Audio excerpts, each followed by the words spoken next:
नमस्कार मित्रांनो, आपल्या आजच्या या सत्य घटनेची सुरुवात होते जालन्यामधून. जालन्यामध्ये एक छोटंसं गाव आहे. याच गावामध्ये राहणारा सुरेशपाशी 7 ते 8 एकर शेती होती. वडिलोपार्जित शेती असल्यामुळे त्याच्याकडे पहिल्यापासून चांगला पैसा होता. त्याने पहिलं लोकल पिकं घ्यायला चालू केली होती. त्याचे वडील पण तेच करायचे, पण त्याला असं वाटलं होतं की आता आपल्याला याच्यातून काय फायदा होईनाय. असं काही परवडत नाही. त्याच्यामुळे आपण आधुनिक शेतीकडे वळायला पाहिजे. त्यामुळे सुरेशने आता त्याच्या रानामध्ये डाळिंब लावली होती. डाळिंब लावल्यामुळे तो आता चांगल्या प्रकारे पैसा कमवू लागला होता. सुरेशकडे जसा जसा पैसा येऊ लागला होता तसा सुरेश एकदम बिघडलेला व्यक्ती बनला होता. दारू, बाया या सगळ्यांचा नादाला लागला होता. त्याच्यासाठी कारणीभूत पण त्याचे मित्रच होते. मित्र याच्या पैशासाठी याला वाईट नाद लावायचे. त्याला घेऊन जायचे दारू पिण्यासाठी, कधी डान्स बारवरती घेऊन जायचे. अशा प्रकारे हा सुरेश पूर्णपणे बिघडलेला व्यक्ती होता. सुरेशच्या घरी एक त्याची पत्नी, एक मोठा मुलगा जो की 12वीमध्ये शिकत होता आणि त्याची एक पोरगी जी की 10वीमध्ये शिकत होती. म्हणजे असं त्याचं चौघांचं कुटुंब होतं. सुखी कुटुंब होतं. पण जेव्हापासून त्यांना लक्षात आलं होतं की त्यांचा जो घराचा मुखिया आहे सुरेश हा वाईट नादाला लागला आहे, तेव्हापासून याच्याशी यांचं बोलणं कमीच झालेलं होतं.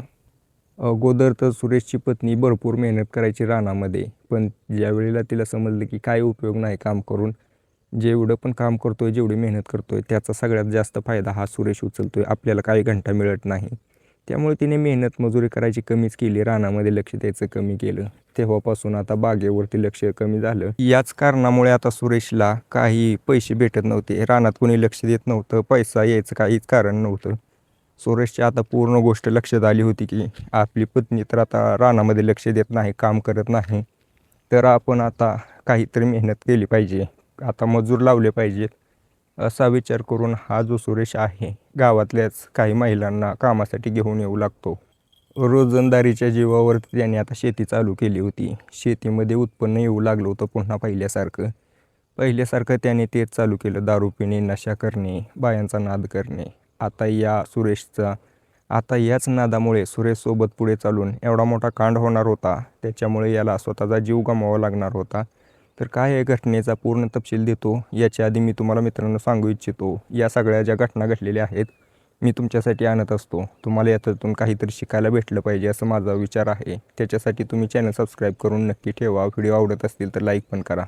तारीख होती 10 एप्रिल 2025ची. या दिवशी सुरेशच्या रानामध्ये खूप गवत वाढलेलं होतं बागेमध्ये. त्यामुळे त्याला मजूर पाहिजे होते. त्याचे जे रेग्युलर मजूर होते रोज येणारे, ते काय आज येणार नव्हते. त्यांच्या घरी काहीतरी कार्यक्रम होता, त्यामुळे इकडे अर्जंट होतं. डाळिंबीला माल बसलेला होता, त्यामुळे त्याला काळजी पडली होती की बागेचे गवत नाही काढलं तर किडं खाऊन टाकतील पूर्ण बागेला. हा सुरेश त्या जुन्या मजुराच्या घरी गेला आणि विचारू लागतो की आज येणार नाहीत तर आता मग कसं करू, मी गवत कसं काढू. आता जुन्या मजुरांसोबत चांगली मैत्री होती. ते म्हणू लागतात की एक काम करा ना मालक, मी काय करतो, मी तर काय आज येणार नाही. आमच्या शेजारी एक महिला राहते, जी महिला ना कामासाठीच फिरते इकडे तिकडे, तिला काम भेटे नाही. जर बघा ती येत असेल तर तुम्ही घेऊन जाऊ शकता. तो त्या दिलेल्या ॲड्रेसवरती त्यावेळेला सुरेश त्यांना ॲड्रेस मागतो आणि त्या ॲड्रेसवरती पोहोचवतो. त्या ठिकाणी अंजली नावाची एक महिला होती. या महिलेचं वय साधारणतः 29 वर्ष. ज्या वेळेला सुरेश तिच्या घरी पोहोचतो त्यावेळेला बघतो अंजली घरामध्ये बसलेले जेवण करत आहे. हा हाक मारतो, अंजली अंजली म्हणून. अंजली बाहेर येते. जशी ती दारातून बाहेर येत होती आणि हा सुरेश तिला दारातून आत बघत होता, त्यावेळेला तिच्या शरीराकडे बघून याला राहवलं नाही. असं म्हणू शकतो की याला पटलं नाही की ही 29 वर्षाची मजुरी काम करत असेल. कारण एवढी दिसायला सुंदर होती आणि बाय अशी दिसायची की अप्सराच आहे. हा सुरेश तिच्यावरती पूर्णपणे भाळून गेला होता. सुरेश थोड्या वेळासाठी स्वतःला सावरतो आणि म्हणतो की ओ वहिनी, ते आमच्या रानात ना मजूर पाहिजे आहेत गवत काढण्यासाठी. मी शेजाऱ्यांनी विचारलं होतं, त्यावेळेला तुमचं नाव सांगितलं होतं, ॲड्रेस दिला होता. त्यांच्या घरी काहीतरी कार्यक्रम आहे, तर तुम्ही येऊ शकता का. अंजली म्हणते मी आता सध्या तर भाकर करत आहे, मला कामाची पण गरज आहे, मी येईल नक्की. फक्त मला तुमच्या रानाचा ॲड्रेस सांगा, मला नंबर द्या, मोबाईल नंबर, मी जेवण वगैरे करून तुमच्या घराकडे येते. त्यावेळेला हा सुरेश तिला नंबर देतो, ॲड्रेस सांगतो. म्हणतो की पानमाळ्याच्या डाव्या साईडला या, त्या ठिकाणीच बाग दिसेल माझी, 5-6 एकर बाग आहे, त्या ठिकाणी या. अजून कोणी मजूर असेल तर घेऊन या. ती अंजली त्याला म्हणते मजूर तर काय भेटणार नाही आजच्या दिवसासाठी, पण मी नक्कीच येईल. असं म्हटल्यानंतर तो सुरेश त्या ठिकाणाहून निघून गेला.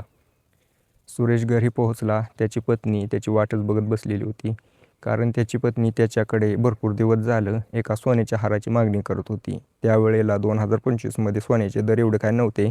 80-90 हजारापर्यंत होते. त्यावेळेला तो म्हणत होता की दर वाढायला लागलेत, आत्ता घेऊन परवडणार नाही. जसे दर आहेत त्याच्याप्रमाणे जर घेतलं आणि पुढे चालून दर कमी झाले तर नुकसान होईल. अशा विचारात तो भरपूर दिवस झालं तिच्यासाठी सोन्याचा हार घेत नव्हता. पण दर तर दिवसेंदिवस वाढतच चालले होते. त्यामुळे त्याच्या पत्नीत आणि याच्यामध्ये वाद होऊ लागले. सुरेश आता पूर्ण कंटाळून गेला होता. त्या दिवशी त्याच्या पत्नीसोबत मारहाण करतो आणि तो तिथून निघून जातो. डायरेक्ट जाऊन ठेक्यावरती दारू पिऊ लागतो. त्याला आता भान पण राहिलं नव्हते की ती अंजली जी आहे ती आपण कामासाठी बोलवली आहे. पण तो दारू पिऊन मग्न झालेला होता. त्याची दुपार होते. दारू पिऊन रानामध्ये पोहोचतो. रानामध्ये पोहोचल्यानंतर बघतो तर ती अंजली तिथं बसलेली आहे. याची नशा त्यावेळेला उतरते आणि त्याला आठवतं की आपण तर बोलवलं होतं कामासाठी. ही महिला कामासाठी इथं येऊन थांबलेली आहे. अंजली तिथं येऊन गवत काढत बसलेली होती. 2 ते 3 बोधाचं गवत काढलं होतं. त्यामुळे हा खुश झाला तिच्यावरती. म्हणला की प्रामाणिक महिला आहे. न सांगता न काय करता काम केलं आहे तिनं. त्यावेळेला तो खुश होतो आणि म्हणतो की आजपासून तुम्हीच येत जावा आमच्या रानामध्ये कामाला, कारण तुम्ही काम मस्त करताय. आता याचं कारण होतं, हा जो आहे सुरेश एकदम नाड्याचा ढिल्ला व्यक्ती बनलेला होता. याला कुठलीही महिला बघितली की तिच्यावरती लाईन मारल्याशिवाय याला चैन पडत नव्हती. आता याने या अंजलीवरती लाईन मारायला चालू केली होती. डाळिंबीच्या बागेत बसून तिच्याकडे बघत बसायचा. तिची सुंदरता निहाळत बसायचा. असेच काही दिवस गेले. जुने मजूर होते ते पण आता त्यांच्या घरचा कार्यक्रम उरकल्यानंतर हळूहळू कामाला येऊ लागले. पण दुसरीकडे ते बघतात त्यांच्या लक्षात येतं की या सुरेशचं लक्ष पूर्णपणे या अंजलीवरती आहे. त्यामुळे हे आता याचा फायदा घ्यायचा त्यामुळे आता ते विचार करू लागतात की याचा तर फायदा घेतलाच पाहिजे. ज्या वेळेला पण हा सुरेश अंजलीकडे बघत बसायचा, रानामध्ये असलेली औषधं, पाणी, ड्रीपला लागणारं सामान, मोटरीचं सामान हे एक बॅगेत भरायची, एक जणाला घेऊन घरी पाठवायचे. याचा कसलाच अंदाज नव्हता या सुरेशला. माहीत पण नव्हतं की असे त्याच्यासोबत होतंय. त्यावेळेला सुरेश तर या अंजलीच्या बघण्यात मग्न होता. हळूहळू त्याच्या लक्षात येऊ लागली गोष्ट. त्याने जुने मजूर जे होते त्यांना कामावरून काढून टाकले. त्यांच्यासोबत वादही झाला. त्यावेळेला ती जाणारी व्यक्ती काय म्हणते सुरेशला, तू जे करतो ना ते माझ्या लक्षात आलंय, तू त्या अंजलीवरती लक्ष ठेवून आहे. पण एवढं लक्षात ठेव, तुला याचा खूप वाईट परिणाम होईल. आता हे तर त्याला समजलं नाही की त्यावेळेला ते असं काम बोलतेत. त्यावेळेला सुरेश त्या कामगारांना म्हणतो की तू जा इथून, मला शिकवू नको काय करायचं काय नाही. खानदानी बापाचा श्रीमंत पोरगा आहे मी, मला कशाची काही कमी पडणार नाही, माझ्यासोबत काहीच होऊ शकत नाही, असा त्या सुरेश त्या व्यक्तीला म्हणतो आणि तिथून पाठवून देतो. ती व्यक्ती तर निघून जाते. दुसरीकडे ही अंजली पूर्णपणे घाबरली होती. तिला तिच्या गावामध्ये इज्जत जाण्याची भीती होती. सुरेश म्हणतो काही टेन्शन घेऊ नका, मी आहे ना, मी जोपर्यंत आहे तोपर्यंत तुमच्याकडे कोणी वाईट नजरेने पण बघू शकत नाही, बोलू पण शकत नाही काय. त्याचं कारण होतं की हा सुरेश गावामध्ये कर्जाने पैसे द्यायचा आणि पैसे नाही दिले त्यांच्या घरावरती जप्ती आणायचा. त्यामुळे कोणाची हिंमत नव्हती की त्या अंजलीला आणि या सुरेशला काही बोलायचं. त्याच्यामुळे याची हिंमत जास्तच वाढत जात होती. कुठल्याही महिलेला बघितलं घरात घुसून तिच्यासोबत हा वाईट काम करायचा, तोपर्यंत करायचा जोपर्यंत याचं मन भरत नाही. अशा प्रकारे सुरेशचे दिवस चालू होते. दुसरीकडे त्याच्या घरची पत्नी जी होती, हळूहळू तिलाही समजू लागलं होतं की काय मॅटर आहे, अंजलीसोबत याचं कनेक्शन आहे. त्यावेळेला ती त्याला सोडून तिच्या माहेरी जाऊन राहिली. तिच्या पोरीला घेऊन गेली. पोरगा त्या सुरेशसोबतच राहत होता. पोरगाही आता या सगळ्यात कंटाळला. आता या सुरेशच्या पोराला ज्या वेळेला शाळेला जायचं त्यावेळेला डबा लागायचा, जेवणाचं कसं करायचं नियोजन. त्यावेळेला ही जी अंजली रानात कामाला येत होती त्या अंजलीला म्हणतो की जरा लवकर येत जावा, 2 पारगी कामाला, सकाळी यायचं आणि 5ला जायचं, तुम्हाला पगार जास्त भेटेल. सकाळी 11 वाजेपर्यंत माझ्या घरी कामं करत जावा, डबा वगैरे बनवा, जेवण बनवा माझ्यासाठी आणि घर आवरून ठेवत जावा, त्याच्यानंतर रानात कामाला या.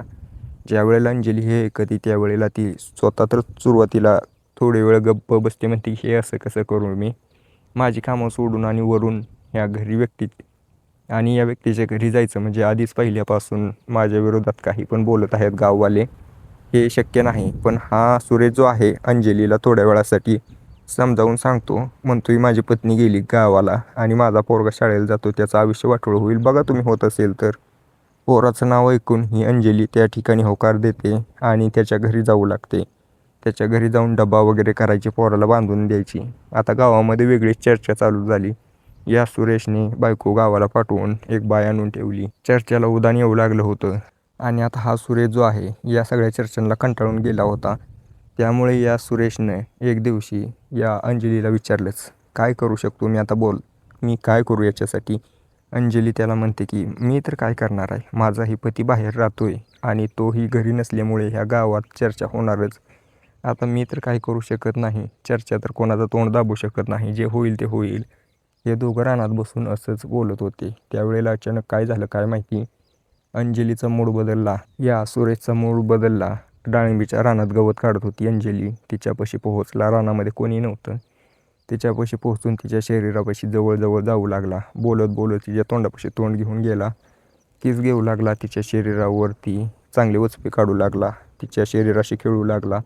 काही वेळानंतर त्या अंजलीला समजलं पण नाही आणि याने तिच्यासोबत ते केलं जे की नको करायला पाहिजे होते. तोपर्यंत केलं जोपर्यंत याचं मन भरत नाही, याची इच्छा पूर्ण होत नाही. सुरेशला आता एक कारण भेटलं होतं अंजलीला पुन्हा आपल्या रानात ठेवण्यासाठी. एक प्रकारे म्हणू शकतो की अंजलीची तर इच्छा नव्हती रानात, त्याने तिच्यासोबत वाईट काम केलं. पण शेवटी अंजलीने पण समजून घेतलं, तिचाही पती तिच्याजवळ नव्हता, तिच्याही शारीरिक गरजा होत्या. ती शांत बसली.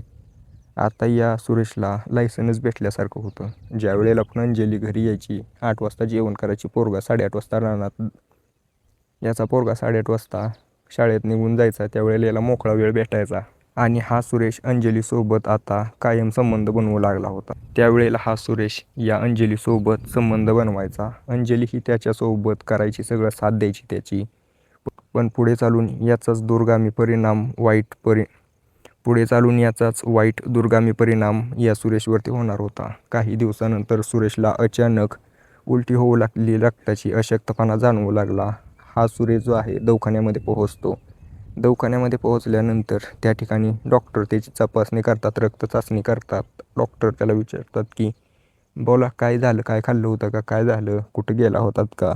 त्यावेळेला हा म्हणतो मी नाही काय केलं, मी रानात जातो, औषधानं वगैरे झालं असेल.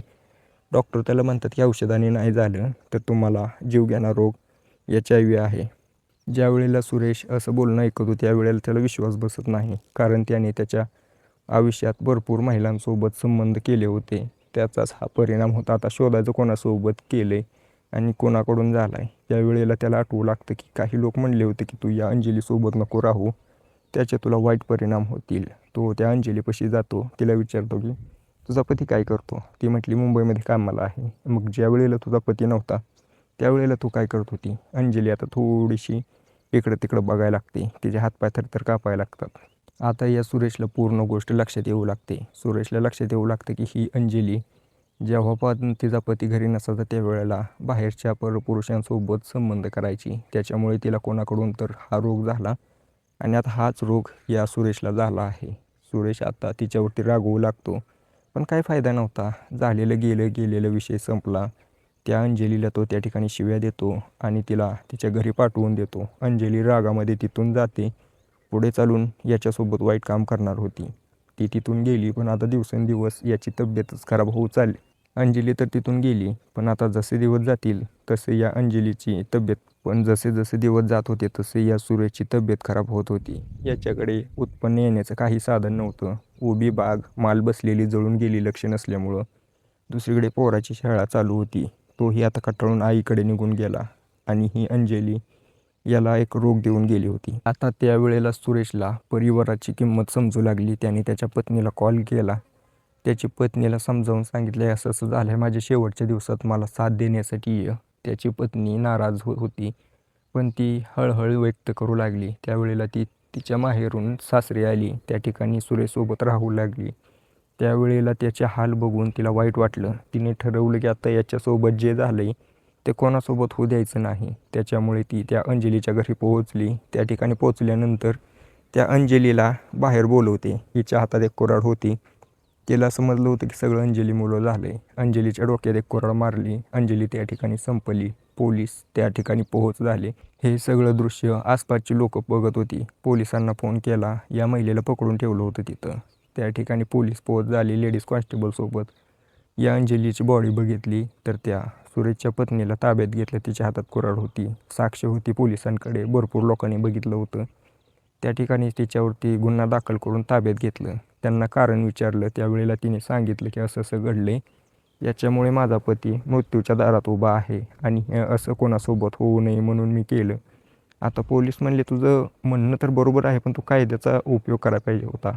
असं सुरेशची पत्नी म्हणली मला ज्या वेळेला ते सुचलं मी ते केलं. आता त्या ठिकाणी तिला पोलीस तर घेऊन गेले. दुसरीकडे या सुरेशची काळजी घेण्यासाठी कोणी नव्हतं. आता तो काळजी न घेतल्यामुळे आजारपणामुळे एवढा खंगून गेला होता की काही दिवसात त्याचा मृत्यू झाला. आता या ठिकाणी त्याची पत्नी जेलमध्ये, अंजली मेली, हा पण आता मरून गेला. याची पोरं जी होती लहान लहान ती बेवारस झाली. आता मला सांगा, एका निर्णयामुळं किती कुटुंबाचं उद्ध्वस्त झालं आयुष्य, एका निर्णयामुळं किती आयुष्य उद्ध्वस्त झाले मला सांगा. याच्यामुळे माझं असं मत आहे की कोणतीही गोष्ट करताना निवांत लक्ष देऊन चांगला विचार करून केली पाहिजे. बरं आता मला सांगा यामध्ये चूक कोणाची आहे?